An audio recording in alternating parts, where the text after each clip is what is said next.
లోక్సభ ఎన్నికల్లో బీఆర్ఎస్ కు మెరుగైన ఫలితాలే వస్తాయని తెలిపారు ఆ పార్టీ అధినేత కేసీఆర్. ఎగ్జిట్ పోల్స్ అంతా గోల్మాల్ అన్నారు ఆయన. దీనిపై కోట్ల కొద్దీ బెట్టింగ్లు జరుగుతున్నాయని చెప్పారు.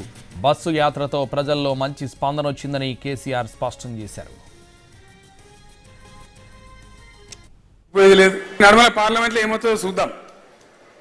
ఎన్నైనా రావచ్చు, ఓట్ల శాతం కూడా ఉంటుంది కదా మనకు వచ్చేది.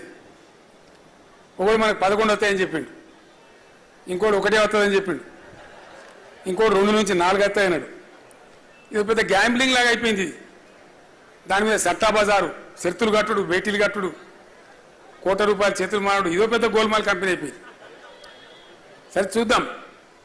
డెఫినెట్గా మంచి స్పందన ఉండే ప్రజలలో బస్సు యాత్రలో మంచి ఫలితాలు రావాలి. ఎంతవరకు వస్తామో చూద్దాం. ఎట్లా వచ్చినా బాధ లేదు. మనకు 11 అయితే పెద్ద పొంగి చేసేది లేదు, 2, 3 అయితే కుంగిపోయేది లేదు. ఎట్లా వచ్చినా పరిస్థితి ఎట్లా ఉన్నా తెలంగాణ రక్షణ కవచం బీఆర్ఎస్.